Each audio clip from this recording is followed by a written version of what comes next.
बोलो भागवत भगवान की जय। दशम स्कंद 24वां अध्याय इंद्र यज्ञ निवारण। श्री सुखदेव जी कहते हैं, परीक्षित, भगवान श्री कृष्ण बलराम जी के साथ वृंदावन में रहकर अनेकों प्रकार की लीलाएं कर रहे थे। उन्होंने एक दिन देखा कि वहाँ के सब गोपी इंद्र यज्ञ की तैयारी कर रहे हैं।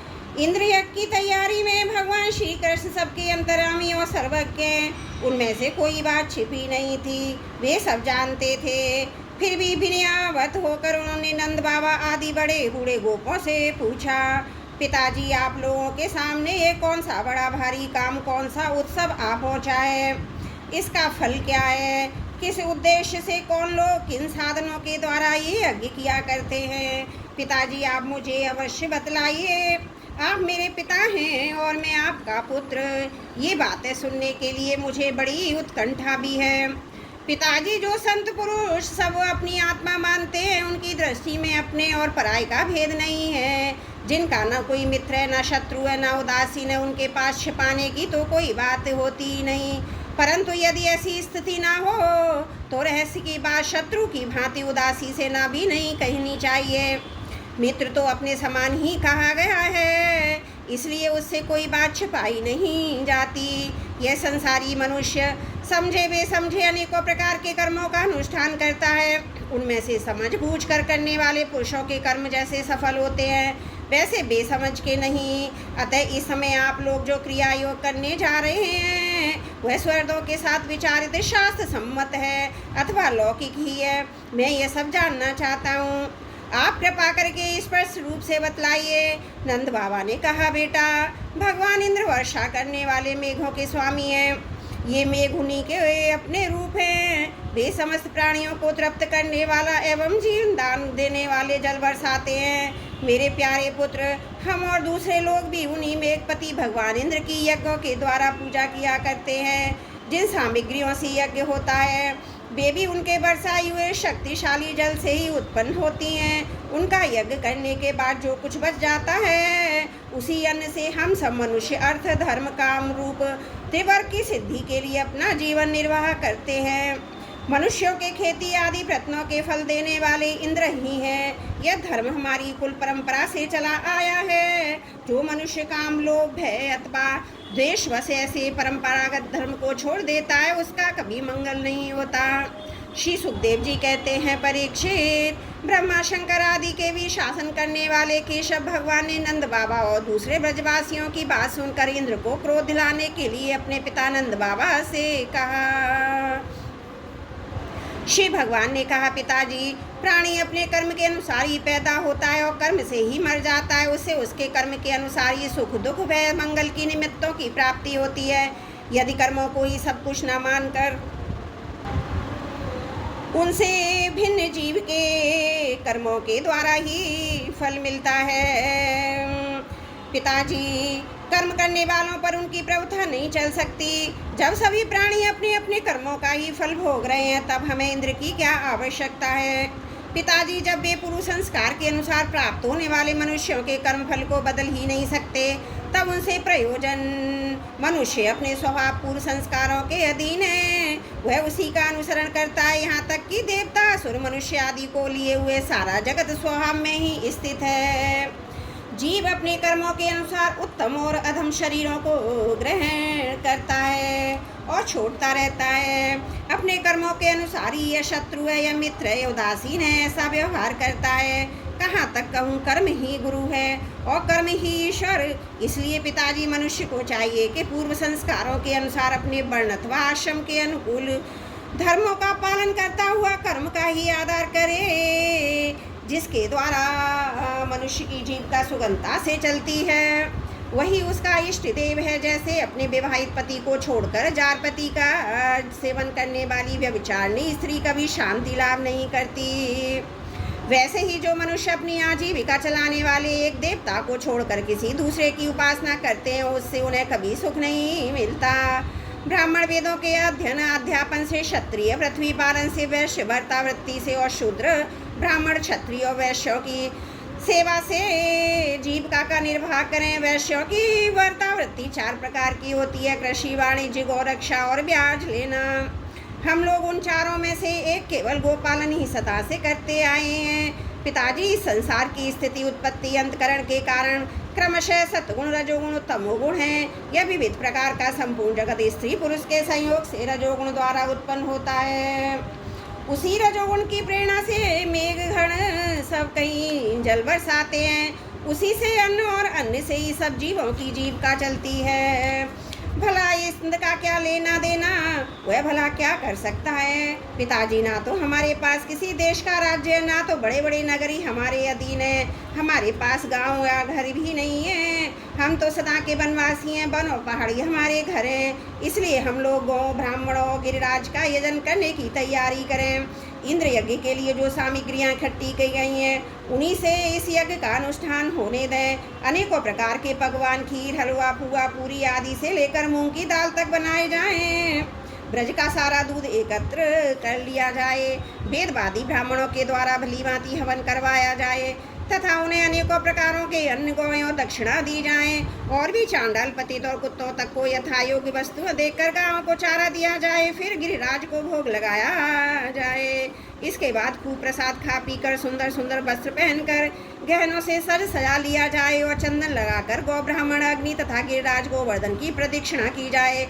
पिताजी, मेरी तो ऐसी सम्मति। यदि आप लोगों को रुचे तो ऐसा ही कीजिए। ऐसा यज्ञ गो, ब्राह्मण और गिरिराज को तो प्रिय होगा ही, मुझे भी बहुत प्रिय है। श्री सुखदेव जी कहते हैं, परीक्षित, कालात्मा भगवान की इच्छा थी कि इंद्र का घमंड चूर चूर कर दें। नंद बाबा आदि गोपों ने उनकी बात सुनकर बड़ी प्रसन्नता से स्वीकार कर ली। भगवान श्री कृष्ण ने जिस प्रकार का यज्ञ करने कहा था, वैसा ही यज्ञ उन्होंने प्रारंभ किया। पहले ब्राह्मण से स्वस्ति वाचन कराकर उसी सामग्री से गिरिराज और ब्राह्मणों को सादर भेंटें दी तथा गौं को हरी हरी घास खिलाई। इसके बाद नंद बाबा आदि गोपों ने गौं को आगे करके गिरिराज की प्रदक्षिणा की। ब्राह्मणों का आशीर्वाद प्राप्त करके वे गोपियों भली भांति श्रृंगार करके बैलों से जुटी गाड़ियों पर सवार होकर भगवान श्री कृष्ण की लीलाओं का गान करती हुई गिरिराज की परिक्रमा करने लगी। भगवान श्री कृष्ण गोपों को विश्वास दिलाने के लिए गिरिराज के ऊपर एक दूसरा विशाल शरीर धारण करके प्रकट हो गए तथा मैं गिरिराज हूँ, इस प्रकार कहते हुए सारी सामग्री आरोगने लगे। भगवान श्री कृष्ण ने उसे उस स्वरूप दूसरे ब्रजवासियों के साथ स्वयं भी प्रणाम किया और कहने लगे, देखो कैसा आश्चर्य है। गिरिराज ने साक्षात प्रकट होकर हम पर कृपा कर दी है। ये चाहे जैसा रूप धारण कर सकते हैं। जो वनवासी जीव इनका निरादर करते हैं, उन्हें ये नष्ट कर डालते हैं। आओ अपना और गौओं का कल्याण करने के लिए इन गिरिराज को हम नमस्कार करें। इस प्रकार भगवान श्री कृष्ण की प्रेरणा से नंद बाबा आदि बड़े बूढ़े गोपों ने गिरिराज को और ब्राह्मणों का विधि पूर्वक पूजन किया तथा फिर श्री कृष्ण के साथ सब ब्रज में लौट आए। बोलो भागवत भगवान की जय। दशम स्कंद 24वां अध्याय समाप्त। त्रुटियों के लिए क्षमा प्रार्थी हूँ। बोलो भागवत भगवान की जय। दशम स्कंद 25वां अध्याय गोवर्धन धारण। श्री सुखदेव जी कहते, परीक्षित, जब इंद्र को पता लगा कि मेरी पूजा बंद कर दी गई है, तब वे नंद बाबा आदि गोपों पर बहुत ही क्रोधित हुए। परंतु उनके क्रोध करने से होता क्या? उन गोपों के रक्षक तो स्वयं भगवान श्री कृष्ण थे। इंद्र को अपने पद का बड़ा घमंड था। वे समझते थे कि मैं ही त्रिलोकी का ईश्वर हूँ। उन्होंने क्रोध से तिल मिलाकर प्रलय करने वाले मेघों के सामंतक नामक गण को ब्रज पर चढ़ाई करने की आज्ञा दी और कहा, वो इन जंगली वालों को इतना घमंड, सचमुच ये धन का ही नशा है। भला देखो तो सही, एक साधारण मनुष्य कृष्ण के बल पर उन्होंने मुझे देवराज का अपमान कर डाला। जैसे पृथ्वी पर बहुत से मंदबुद्धि पुरुष भवसागर से पार जाने के सच्चे साधन विद्या को तो छोड़ देते हैं और नामात्र की टूटी नाव से कर्म यज्ञों से इस घोर संसार सागर को पार करना चाहते हैं। कृष्ण बकवादी, नादान, अभिमानी, मूर्ख होने पर भी अपने को बहुत बड़ा ज्ञानी समझता है। वह स्वयं मृत्यु का ग्रास है, फिर भी उसी का सहारा लेकर इन हइयों ने मेरी ही अवहेलना की है। एक तो ये वही धन के नशे में चूर हो रहे हैं, दूसरे कृष्ण ने इनको और भी बढ़ावा दिया है। अब तुम लोग जाकर इनके इस धन के घमंड और हेकड़ी को धूल में मिला दो तथा उनके पशुओं का संहार कर डालो। मैं भी तुम्हारे पीछे पीछे ऐरावत हाथी पर चढ़कर नंद के ब्रज का नाश करने के लिए महापराक्रमी मरुदगणों के साथ आता हूँ। श्री सुखदेव जी कहते हैं, परीक्षित, इंद्र ने इस प्रकार प्रलय के मेघों को आज्ञा दी और उनके बंधन खोल दिए। अब वे बड़े वेग से नंद बाबा के ब्रज पर चढ़ाए और मूसलाधार पानी बरसाकर सारे ब्रज को पीड़ित करने लगे। चारों ओर बिजलियां चमकने लगी, बादल आपस में टकरा कर कड़कने लगे। प्रचंड आंधी की प्रेरणा से वे बड़े बड़े ओले बरसाने लगे। इस प्रकार जब दल के दल बादल बार बार आकर खंबे के समान मोटी मोटी धाराएं गिराने लगे, तब ब्रज भूमि का कोना कोना पानी से भर गया।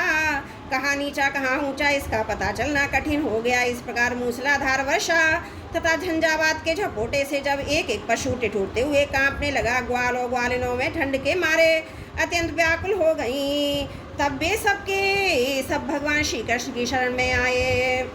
मूसलाधार वर्षा से सताए जाने के कारण सबने अपने अपने सिर और बच्चों को निहुक कर अपने शरीर के नीचे छिपा लिया और वे कांपते हुए भगवान की चरण शरण में पहुँचे और बोले, प्यारे श्री कृष्ण, तुम बड़े भाग्यवान हो। अब तो केवल तुम्हारे ही भाग्य से हमारी रक्षा होगी। प्रभु, इस सारे गोकुल का एकमात्र स्वामी, एकमात्र रक्षक तुम ही हो। भक्त वत्सल इंद्र के क्रोध से अब तुम ही हमारी रक्षा कर सकते हो। भगवान ने देखा कि वर्षा ओलों की मार से पीड़ित होकर सब बेहोश हो रहे हैं। वे समझ गए सारी करतूत इंद्र की ही है, उन्होंने ही क्रोधवश ऐसा किया है। वे मन ही मन कहने लगे, हमने इंद्र का यज्ञ भंग कर दिया है। इसी से वे ब्रज का नाश करने के लिए बिना ऋतु के ही प्रचंड वायु ओलों का साथ घनघोर वर्षा कर रहे हैं। अच्छा, मैं अपनी योग माया से इसका भली भांति जवाब दूंगा। ये मूर्खतावश अपने को लोकपाल मानते, इनके ऐश्वर्य और धन का घमंड तथा ज्ञान में चूर चूर कर दूंगा। देवता लोग तो सत्प्रधान होते हैं, इनमें अपने ऐश्वर्य पति का अभिमान न होना चाहिए। अतः उचित ही है कि इन सद्गुण से च्युत दुष्ट देवताओं का मैं मान भंग कर दूं। इससे अंत में उन्हें शांति ही मिलेगी। ये सारा ब्रज मेरे आश्रित है, मेरे द्वारा स्वीकृत है और एकमात्र मैं ही इसका रक्षक हूँ। अतः मैं अपनी योग माया से इसकी रक्षा करूँगा।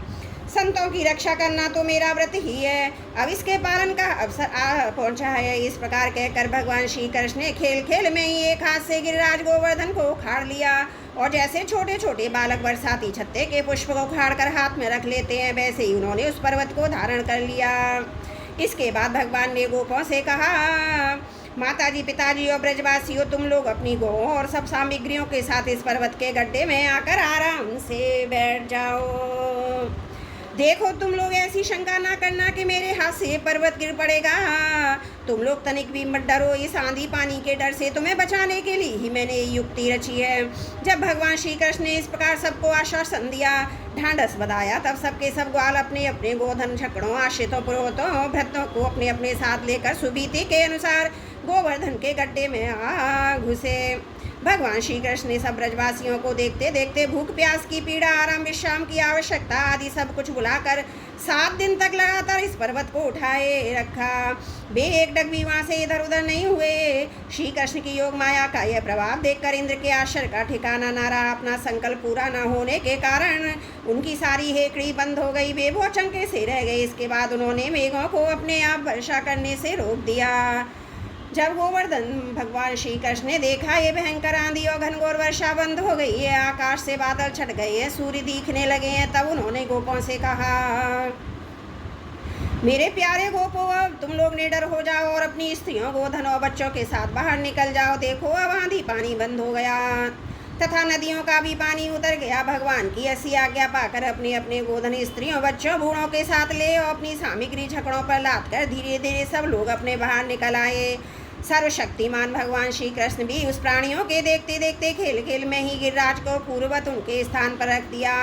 ब्रजवासियों का हृदय प्रेम के आवेग से भर रहा था। पर्वत को रखते ही वे भगवान श्री कृष्ण के पास दौड़ाए। कोई उन्हें हृदय से लगाते, कोई चूमने लगे। सबने उनका सत्कार किया। बड़ी बूढ़ी गोपियों ने बड़े आनंद और स्नेह से दही चावल जल आदि से उनका मंगल तिलक किया और उन्मुक्त हृदय से शुभ आशीर्वाद दिए। यशोदा रानी, रोहिणी जी, नंद बाबा, बलवानों में श्रेष्ठ बलराम जी ने स्नेह हेतु आतुर होकर श्री कृष्ण को हृदय से लगा लिया तथा आशीर्वाद दिए। परीक्षित, उस समय आकाश में स्थित देवता, साध्य, सिद्ध, गंधर्व, चारण आदि प्रसन्न होकर भगवान की स्तुति करते हुए उन पर फूलों की वर्षा करने लगे। राजन, स्वर्ग में देवता लोग शंख और नौबत बजाने लगे। तुम्बुर आदि गंधर्व भगवान की मधुर लीला का गान करने लगे। इसके बाद भगवान श्री कृष्ण ने ब्रज की यात्रा की। उनके बगल में बलराम जी चल रहे थे। उनके प्रेमी ग्वाल बाल उनकी सेवा कर रहे थे। उनके साथ ही प्रेममयी गोपियाँ भी अपने हृदय को आकर्षित करने वाले, उसमें प्रेम जगाने वाले भगवान की गोवर्धन धारण आदि लीलाओं का गान करती हुई बड़े आनंद से ब्रज में लौट आई। बोलो गोवर्धन भगवान की जय। दशम स्कंद 25वां अध्याय समाप्त। त्रुटियों के लिए क्षमा प्रार्थी हूँ। बोलो दशम स्कंद गोवर्धन भगवान की जय। 26वां अध्याय नंद बाबा से गोपों की श्री कृष्ण के प्रभाव के विषय में बातचीत। श्री सुखदेव जी कहते हैं, परीक्षित, ब्रज के गोप भगवान श्री कृष्ण के ऐसे अलौकिक कर्म देखकर बड़े आश्चर्य में पड़ गए। उन्हें भगवान की अनंत शक्ति का तो पता था नहीं। वे इकट्ठे होकर आपस में इस प्रकार कहने लगे, इस बालक के कर्म बड़े अलौकिक हैं। इसका हमारे जैसे गंवार ग्रामीणों में जन्म लेना तो इसके लिए बड़ी निंदा की बात है। भला कैसे उचित हो सकता है? जैसे गजराज कोई कमल उखाड़ कर उसे ऊपर उठा ले और धारण करे, वैसे इस नन्हे से 7 वर्ष के बालक ने एक ही हाथ से गिरिराज गोवर्धन को उखाड़ लिया और खेल खेल में 7 दिनों तक उठाए रखा। यह साधारण मनुष्य के लिए भला कैसे संभव है? जब ये नन्हा सा बच्चा था उस समय बड़ी भयंकर राक्षसी पूतना आई। इसने आंखें बंद किए कि यही उनका स्तन तो पिया भी और प्राण भी पी डाले। ठीक वैसे ही जैसे कल शरीर की आयु को निकल जाए और जिस समय वह केवल 3 महीने का था और जकड़े के नीचे सोकर रो रहा था, उस समय रोते रोते इसने ऐसे पांव उछाला कि उसकी ठोकर से वह बड़ा भारी झकड़ा उलटकर गिर ही पड़ा। उस समय तो यह 1 ही वर्ष का था। जब दैत्य बवंडर के रूप में इसे बैठे बैठे आकाश में उड़ा ले गया, तब तुम जानते ही हो कि उसने तृणावर्त दैत्य को गला घोंट कर मार डाला। उस दिन की बात तो सभी जानते ही हैं। माखन चोरी करने पर यशोदा रानी ने इसे उखल से बांध दिया था। यह घुटनों के बल व्यकैया खींचते खींचते उन दोनों विशाल अर्जुन वृक्षों के बीच में से निकल गया और उन्हें उखाड़ डाला। जब ये ग्वाल बाल बलराम जी के बछड़ों को चराने के लिए वन में गया हुआ था, उस समय इसको मार डालने के लिए एक दैत्य बगुले के रूप में आया। इसने दोनों हाथों से उनके दोनों ठोर पकड़कर उन्हें तिनके की तरह चीर डाला। जिस समय इसको मार डालने की इच्छा से एक दैत्य बछड़े के रूप में बछड़ों के झुंड में घुस गया था। उस समय इसने उस दैत्य को खेल खेल में मार डाला। उसे कैथ के पेड़ों पर पटक कर उन पेड़ों को भी गिरा दिया। इसने बलराम जी के साथ मिलकर गधे के रूप में रहने वाले धेनुकासुर तथा उनके भाई बंधुओं को मार डाला और पके हुए फलों से पूर्ण तालवन को सबके लिए उपयोगी और मंगलमय बना दिया। इसी ने बलशाली ब्रह्मा जी के द्वारा कुरु प्रमलामुर को मरवा डाला। दावानल से ग्वाल बालों को उबार लिया। यमुना जल में रहने वाला कालिया नाव कितना बदशीला था, परंतु उसने इसका भी ईमान वर्धन और बलपूर्वक देह से निकाल दिया। यमुना जी को जल सदा के लिए विष रहित अमृत में बना दिया। नंद जी, हम यह भी देखते हैं कि तुम्हारे इस सामने बालक पर हम सभी ब्रजवासियों का अनंत प्रेम है और इसका भी हम पर स्वाभाविक ही स्नेह है। क्या आप बतला सकते हैं इसका क्या कारण है? भला कहाँ तो ये 7 वर्ष का नन्हा बालक को, कहाँ इतने बड़े गिरिराज को 7 दिनों तक उठाए रखना ब्रजराज। इसी से तो तुम्हारे पुत्र के संबंध में हमें बड़ी शंका हो रही है। नंद बाबा ने कहा, गोपो, तुम लोग सावधान होकर मेरी बात सुनो। मेरे बालक के विषय में तुम्हारी शंका दूर हो जाए, क्योंकि महर्षि गर्ग ने इस बालक को देखकर इसके विषय में ऐसा ही कहा था। तुम्हारा यह बालक प्रत्येक युग में शरीर ग्रहण करता है। विभिन्न युगों में इसने श्वेत, रक्त और पीतिये भिन्न भिन्न रंग स्वीकार किए थे। इस बार ये कृष्णवर्ण हुआ है। नंद जी, ये तुम्हारा पुत्र पहले कहीं वसुदेव के घर भी पैदा हुआ था, इसलिए इस रहस्य को जानने वाले लोग इसका नाम श्रीमान वसुदेव कहते हैं। तुम्हारे पुत्र के गुणों कर्मों के अनुरूप बहुत से नाम है तथा बहुत से रूप। मैं तो उन नामों को जानता हूँ, परंतु संसार के साधारण लोग नहीं जानते। यह तुम लोगों का परम कल्याण करेगा। समस्त गोपों को यह बहुत ही आनंदित करेगा। इसकी सहायता से तुम लोग बड़ी बड़ी विपत्तियों को बड़ी सुगमता से पार कर लोगे। ब्रजराज, पूर्व काल में एक बार पृथ्वी में कोई राजा नहीं रह गया था। डाकुओं ने, चोरों ने और लूट खसोट मचा रखी थी, तब तुम्हारे इसी पुत्र ने सज्जन पुरुषों की रक्षा की थी और इससे बल पाकर उन लोगों को लुटोने से विजय प्राप्त करा दी। नंद बाबा तुम्हारे सामने शिशु से प्रेम करते हैं, वे बड़े भाग्यवान हैं। जैसे विष्णु भगवान के कर कमलों की छत्र छाया में रहने वाले देवताओं के असुर नहीं जी सकते, वैसे ही इससे प्रेम करने वालों के भीतरी और बाहरी किसी भी प्रकार के शत्रु नहीं जीत सकते। नंद जी, चाहे जिस दृष्टि से देखें, गुण से, यश और सौंदर्य से, कीर्ति और प्रभाव से तुम्हारा बालक स्वयं भगवान नारायण के ही समान है। अतः इस बालक के अलौकिक कार्यों को देखकर आश्चर्य न करना चाहिए। गोपो मुझे स्वयं गर्गाचार्य जी आदेश देकर अपने घर चले गए। सबसे मैं अलौकिक और परम सुगत कर्म करने वाले इस बालक को भगवान नारायण का ही अंश मानता हूँ। जब ब्रजवासियों ने नंद बाबा के मुख से गर्ग जी की यह बात सुनी तब उनका विस्मय जाता रहा, क्योंकि अब भी अमित तेजस्वी श्री कृष्ण प्रभाव को पूर्ण रूप से देख और सुन चुके थे। आनंद में भरकर उन्होंने नंद बाबा श्री कृष्ण की भूरी भूरी प्रशंसा की। जिस समय अपना यज्ञ भंग हो जाने के कारण इंद्र क्रोध के मारे आग बबूला हो गए थे, मूसलाधार वर्षा करने लगे थे, उस समय वज्रपातों की बौछार प्रचंड आंधी से स्त्री पशु और ग्वाले अत्यंत पीड़ित हो गए थे। अपनी शरण में रहने वाले ब्रजवासियों की यह दशा देखकर भगवान का हृदय करुणा से भर आया, परंतु फिर एक नई लीला करने के विचार से वे तुरंत ही मुस्कुराने लगे।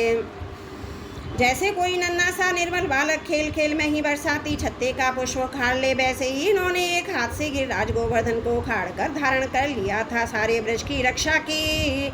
इंद्र का मद चूर करने वाले वही भगवान गोविंद हम पर प्रसन्न हो। बोलो भागवत भगवान की जय। दशम स्कंद 26वां अध्याय समाप्त।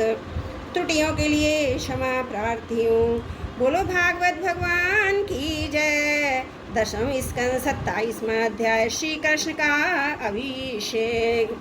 श्री सुखदेव जी कहते हैं, परीक्षित, जब भगवान श्री कृष्ण ने गिरिराज गोवर्धन को धारण करके मूसलाधार वर्षा से ब्रज को बचा लिया, तब उनके पास गोलोकों से कामधेनु बधाई देने के लिए और स्वर्ग से देवराज इंद्र अपने अपराध को क्षमा कराने के लिए आए।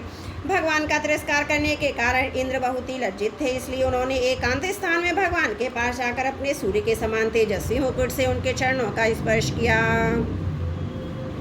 परम तेजस्वी भगवान श्री कृष्ण का प्रभाव देख सुनकर इंद्र का घमंड जाता रहा। मैं ही तीनों लोकों का स्वामी हूँ। अब इन्होंने हाथ जोड़कर उनकी स्तुति की। इंद्र ने कहा, भगवान आपका स्वरूप परम शांत, ज्ञान में रजोगुण तथा तमोगुण से रहित एवं विशुद्ध अप्राकृत सत्वमय है। यह गुणों के प्रवाह रूप से प्रतीत होने वाला प्रपंच केवल माया में है, क्योंकि आपका स्वरूप न जानने के कारण ही आप में इसकी प्रतीति होती है। जब आपको संबंध ज्ञान उसके कारण प्रतीत होने देहादि से ही नहीं, फिर उन देह आदि की प्राप्ति के कारण तथा उन्हीं से होने वाले लोभ क्रोध दोष भी आप में ही हो सकते हैं।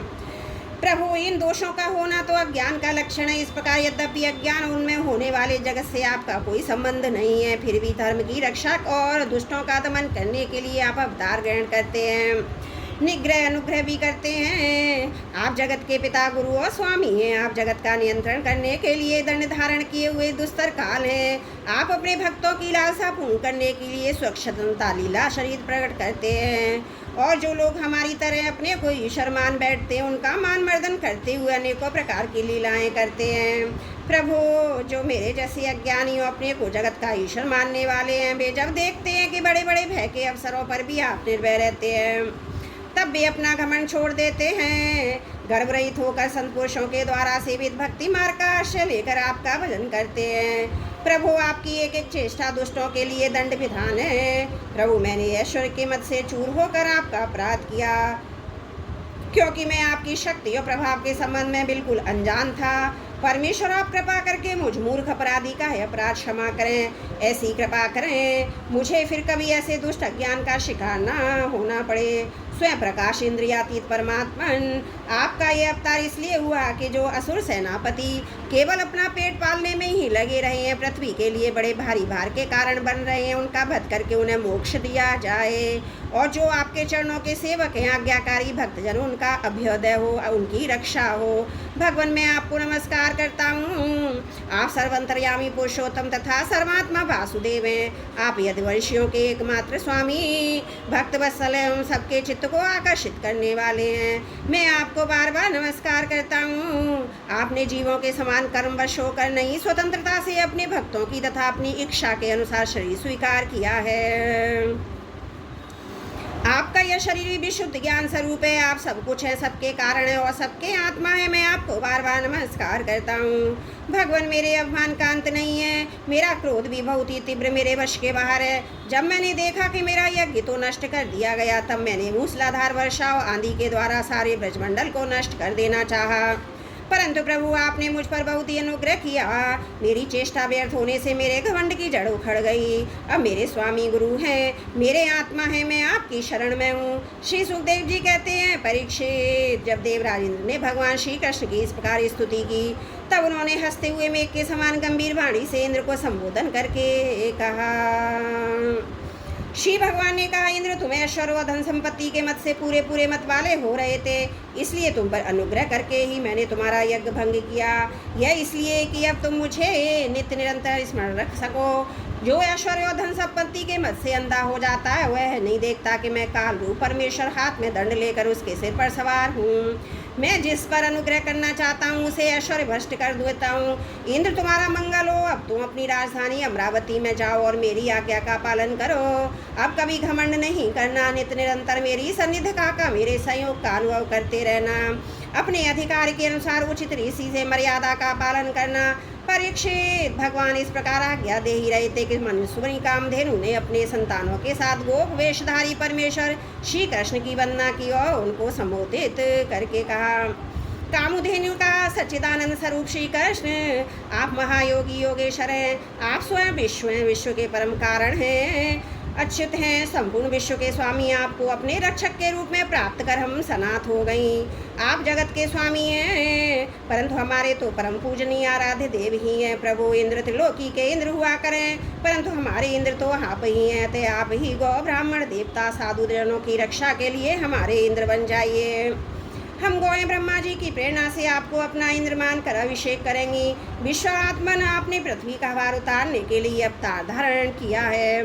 श्री सुखदेव जी कहते हैं, परीक्षित, भगवान श्री कृष्ण ने ऐसा कहकर गामुदेव से अपना दूध और देव माताओं की प्रेरणा से देवराज इंद्र ने ऐरावत की सूंड के द्वारा लाए हुए आकाश गंगा के जल से देवर्षियों के साथ यदुनाथ श्री कृष्ण का अभिषेक किया और उन्हें गोविंद नाम से संबोधित किया। उस समय वहाँ नारद, तुम्बुर और गंधर्व, विद्याधर, सिद्ध और चारण पहले से ही आ गए थे।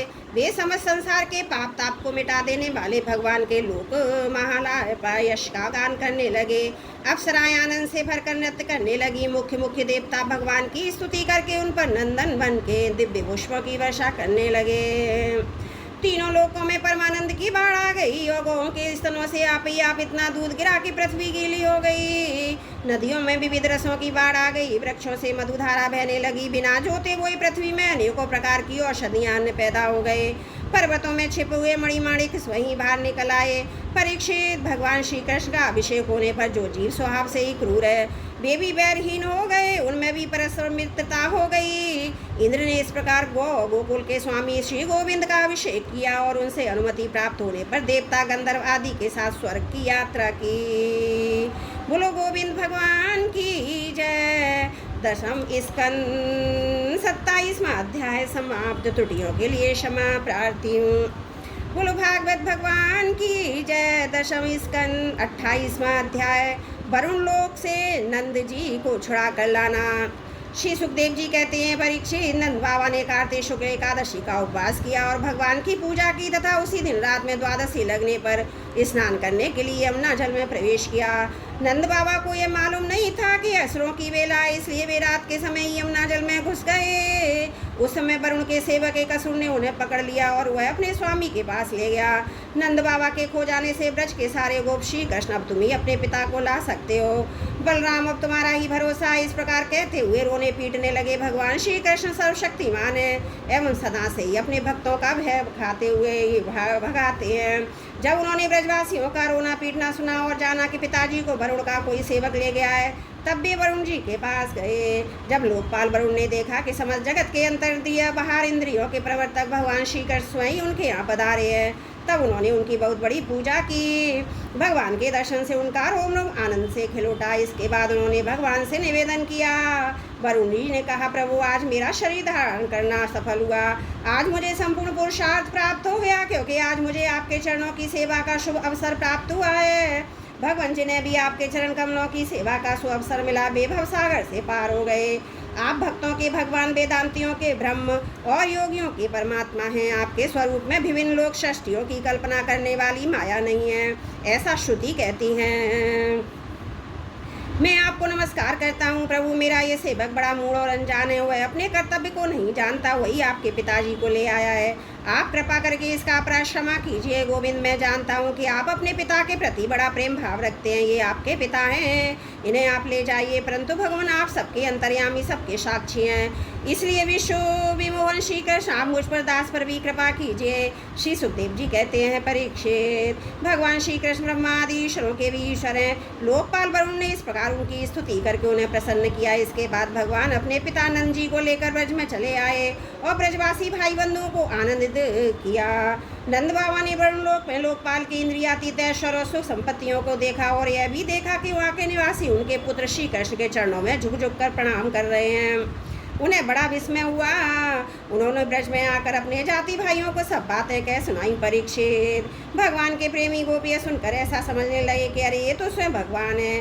तब उन्होंने मन ही मन बड़ी उत्सुकता से विचार किया, क्या कभी जगदीश्वर भगवान श्री कृष्ण हम लोगों को भी अपना यह मायातीत स्वधाम जहाँ केवल इनके प्रेमी भक्ति जा सकते हैं दिखलाएंगे। परीक्षित, भगवान श्री कृष्ण स्वयं समदर्शी हैं, भला उनसे ये बात कैसी छिपी रहती। वे अपने आत्मी गोपियों की अभिलाषा जाने गए और उनका संकल्प सिद्ध करने के लिए कृपा से भरकर इस प्रकार सोचने लगे, इस संसार में जीव ज्ञान व शरीर में आत्मबुद्धि करके भांति भांति की कामना उनकी पूर्ति के लिए नाना प्रकार के कर्म करता है।